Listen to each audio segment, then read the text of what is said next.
Ladies and gentlemen, please welcome your presentation party, Steve Dawson, Chairman of the World Snooker Tour, and Paul Hamilton, owner and CEO of Halo.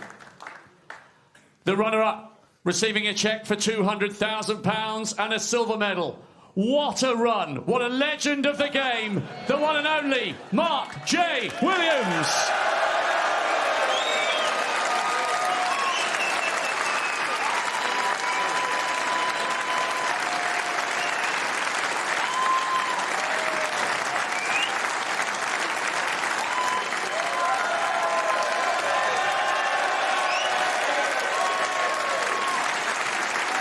And the winner, receiving a cheque for £500,000, the trophy and the title, 2025 Halo World Snooker Champion. A star is born, and his name is Zhao Xintong. Well,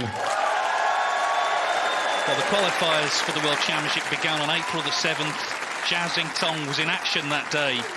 Can you believe he's the last man standing? Look at that smile. He's about to get his hands on the most prized trophy in the sport, presented to every champion since the first back in 1927. In 2025, it belongs to Zhao Xintong. Zhao Xintong.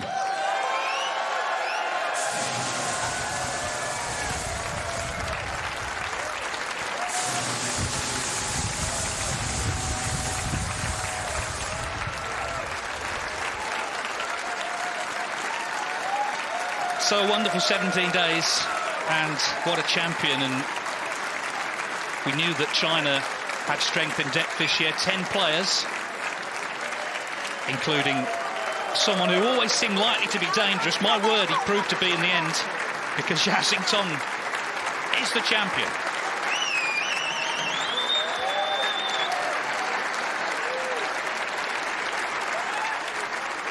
How can you not like Zhao Xintong? What a tournament, what a story, what a fairy tale. You can see an incredibly important person to his right, our left. Victoria runs the academy that he plays out of, his girlfriend as well. So many years have gone into this. He turned professional in 2016, came over to Sheffield, relocated. The talent is absolutely undeniable. And Jimmy, I remember in 2022 in the UK Championship, you were talking about this lad from China who was playing on the back tables then, that 5 world champions have since said to me reminds them of a young Jimmy White. Well, he's now there lifting the trophy this year.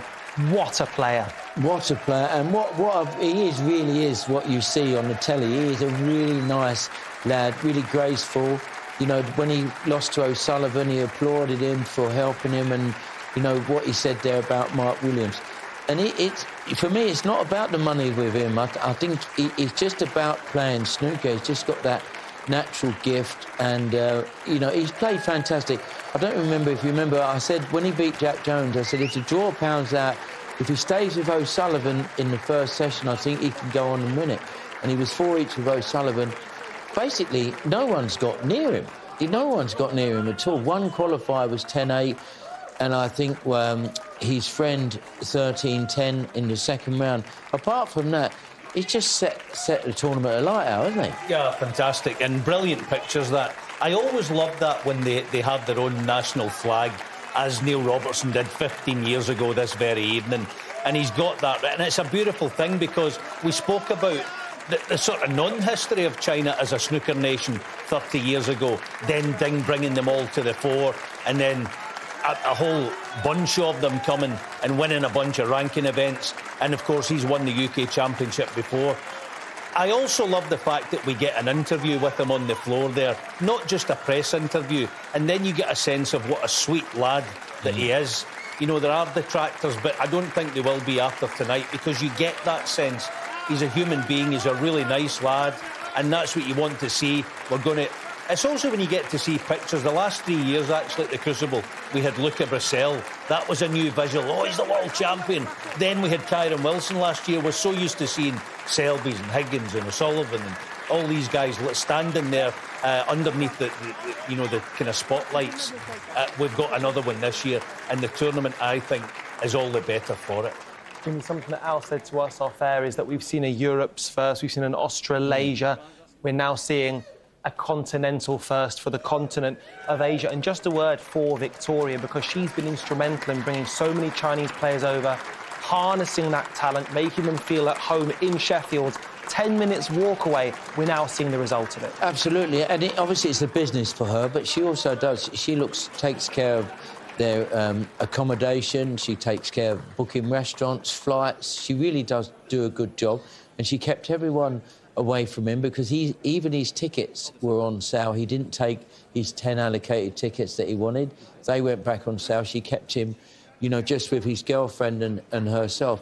And me and Rianne was in the Players' Lounge having a cup of tea earlier on, and she was there, and she was telling us that he was there for the last 2 months, 8:30 in the morning till like 4 o'clock in the afternoon, practicing on his own.